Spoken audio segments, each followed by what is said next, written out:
I'm really going to try not to gloat this week. It's a 2 minute drill podcast. It's Jim Monaghan along with Chris Swendeman. Swendeman, I know you had a rough Sunday.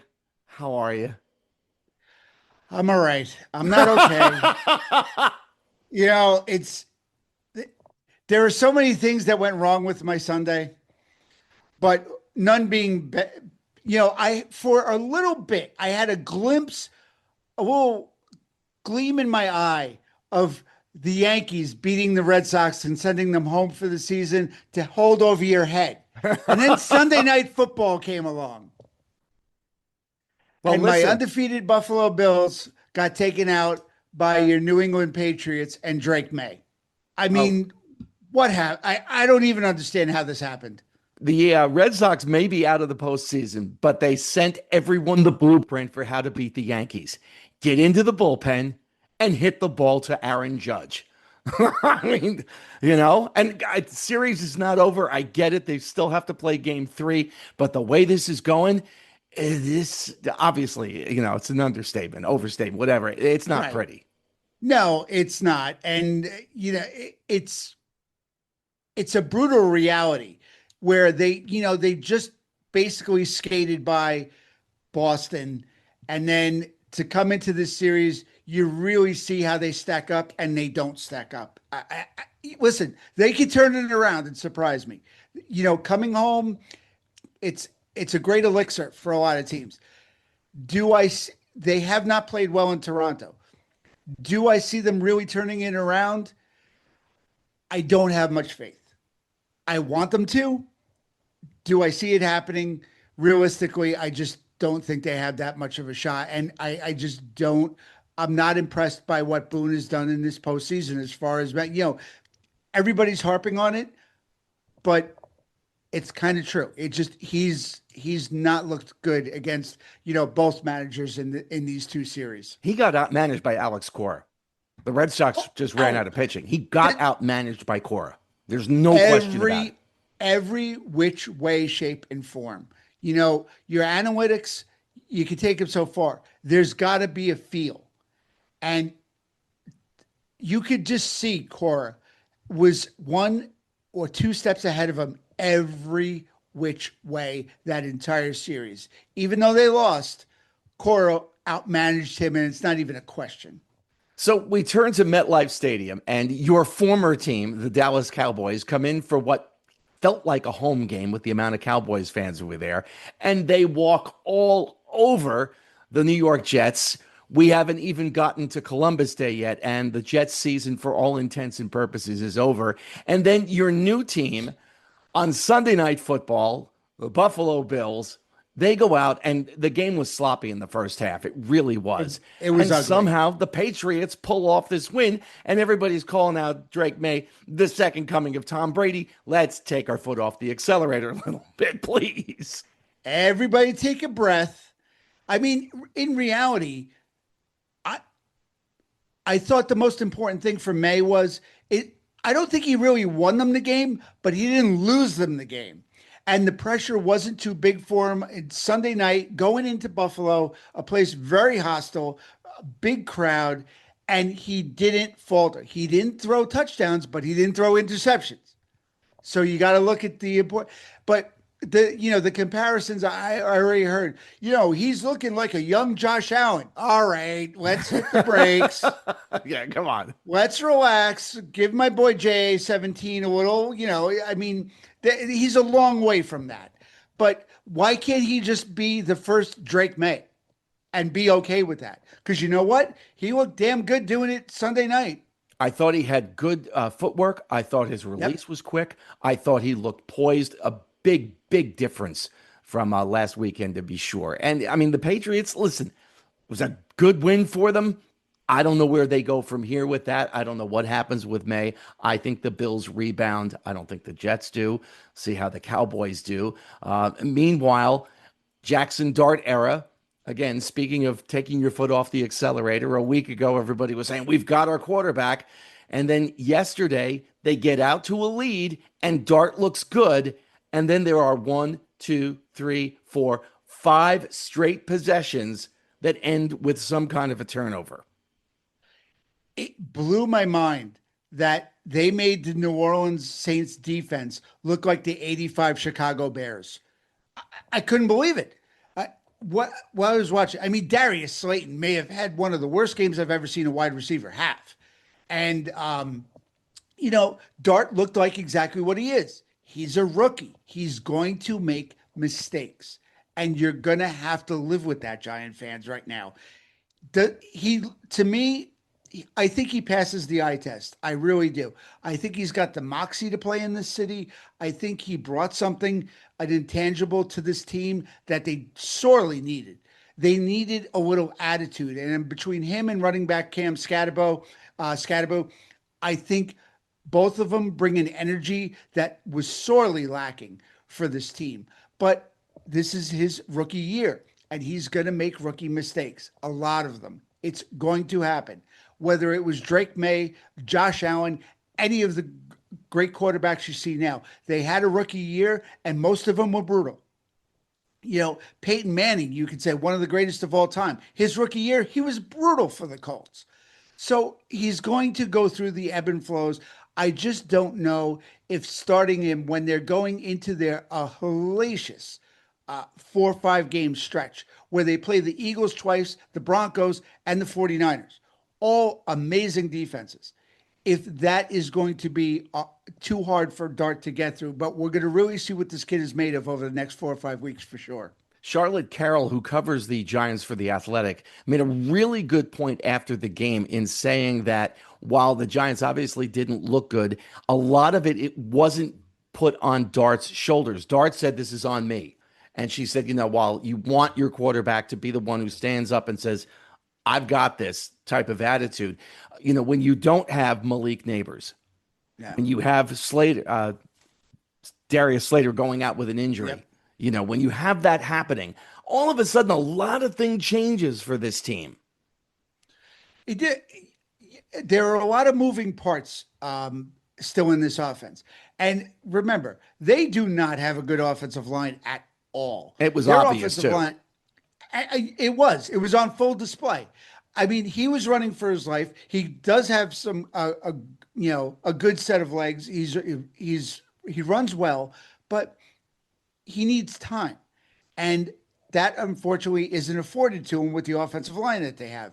So he's going to get hit. He's going to rush the ball. He's going to make mistakes and throw interceptions. It's just the way it is when you're a rookie in the NFL. The game goes really, really fast compared to college. And until it slows down for him, this is going to be what you're going to look at. He's going to have ups and downs. He had a great week 1 versus the Chargers.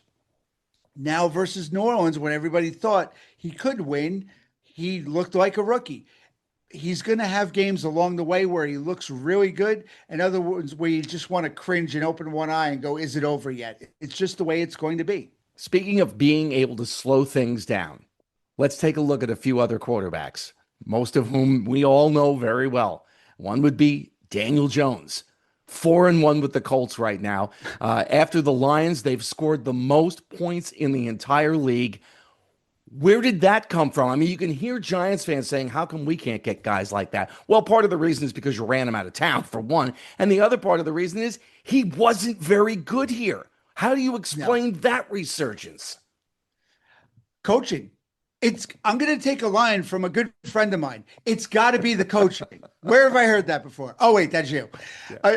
But it really, I think the system that they put around a player affects their play. And some are just late bloomers. You've seen it. You've seen Sam Darnold, Geno Smith, both happen to be Jets at one point, and that's a whole nother discussion.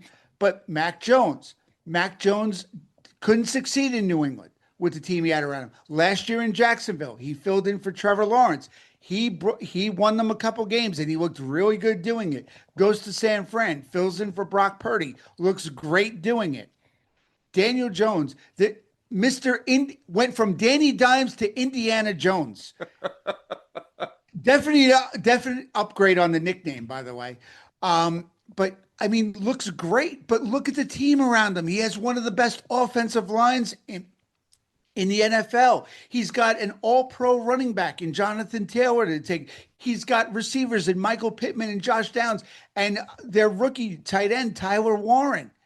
That is all helping Daniel Jones be the quarterback the Giants thought he could have been. All things he didn't have as a whole when he was with the Giants. He never had an offensive line. So now he's able to develop and really show you what he has. And it's really been impressive. I think of Daniel Jones and the expression that you would see on his face when he was with the Giants. And you just mentioned Sam Darnold, and all I can think of is seeing ghosts out there. Seeing ghosts. Right? Like you think Yep. about, I'm seeing ghosts out there. And that was the way Jones appeared to me with the Giants. Like that kid was done. And you look at what he's done. You look at what Mac Jones has done. You look at what Sam Darnold has done. And it's amazing what a change of scenery can do. Anthony Volpe. It is. Volpe. Yeah, seriously. I mean, it's amazing when you get the right opportunity in the right system and they put the right players around you, what these guys can do. So maybe it's not always, oh, we were wrong on this high pick. It's just the expectations were too high off the bat to come in and make an immediate impact. We've said it before. I've said it earlier. The NFL is a really fast game, and not everybody's learning curve is going to be the same. Daniel Jones couldn't keep his head above water when he was here because the offensive line was so bad. He was ducking and covering and running for his life at all times. How do you expect the guy to survive when he's just trying to keep himself upright? And he took some hellacious hits when he was here. So now that they have a real offensive line, he has a great running back and all the great pieces around him. Look what he can do when you give him some time and you give him a coaching staff that's going to surround him with the talent he needs. This is what can happen. See, a little patience, just a little bit of patience. And in a world where there's a lot of noise, everybody has a podcast. Hello. Everybody's got a blog. Everybody's got Twitter and Facebook and TikTok and this, that, and the other thing. And we're all experts until we're not. Exactly. And all of a sudden, everybody's got the NFL figured out until you don't. And this is just, these guys aren't, I hate the word retread because they're not. They took a longer time to develop. You call them late bloomers, but there is a reason they got drafted this high. All these scouts can't be wrong all the time. I mean, and say, oh, this guy was just a bust, a bust, a bust. You hear that term ad nauseum. And these guys can show you that maybe they just weren't in the right system at the time. And given the chance, they can succeed to what maybe not the expectations that were first put upon them, but they could be really good, serviceable quarterbacks. Hey, I want to turn the tables a little bit and go away from sports. And I want to talk about something you and I were talking about before we came on. And that was the announcement that came on Monday. And we kind of thought this would be coming at some point. Right. But Alex Lifeson and Geddy Lee in a studio together, just kind of joking around and saying, hey, we're going on tour. And I mean, once that hit social media, my timeline blew up. And I'm not a huge Rush fan. I'm really late to the party on them. It was when Geddy's voice came down off Helium that I really started to be able to hear Neil's lyrics and really appreciate how great they are. So again, I'm a little bit of a late bloomer, but I'm so excited about this. And I know you're a huge Rush fan.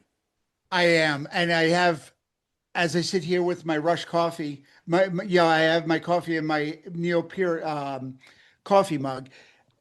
I'm so stoked for this. As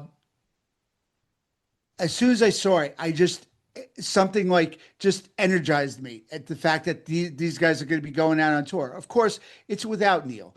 It was never going to be the same, but you know what? It's a celebration of the music. And Geddy and Alex together are magical. You see it in the videos. Mm-hmm. They're two best friends that make amazing music together. And to see them go out on tour, I thought they made a great choice with a female drummer. She is going to blow your mind, people. Wait till you see this gal hit the skins. Nobody's going to replace Neil. It's a no-win situation. But you know what? I think they did a great job with this. And, like some of the comedy's been spread on social media already. Congratulations to Getty and Alex for getting their first woman to go see a Rush show. They're also talking about adding other musicians as well. Right. I think they're bringing a keyboard player in, which will allow Getty to play more bass. And as Alex said, the dance moves that we've worked on. And again, that Yeah, that's a wonderful little sense of frightening. humor. Yeah, Alex has some of the best sense of humor and best, one-liners I've seen. But the chemistry between him and Getty, it's just there, and they want to be making music or playing music together. It's what they've done their entire lives together since high school. If you read Getty's book, the friendship of him and Alex goes all the way back to high school and making music together. They don't know anything else other than making music together. So you know what? This is going to be a celebration of the band. 50 something years together is what, they're calling it the 50 something tour, and it's going to be great. And I for one, as a diehard Rush fan, I'm really, really looking forward to this. And speaking of somebody being a diehard fan of something, Geddy Lee is a huge Toronto Blue Jays fan. So you know where he has been occupied over the past couple of days. Yeah, I won't hold that against them. All right, that wraps things up for the 2 minute drill for this week. You know the drill. If you like what we do, tell a friend. If you don't like what you do, well, tell an enemy, but please tell somebody, like, subscribe, thumbs up the thing, whatever that Do whole all the nonsense thing, is. Yeah, do all the social media do all the things. stuff. Exactly. And we'll talk to you in a week. You got it, Jim. Have a good one.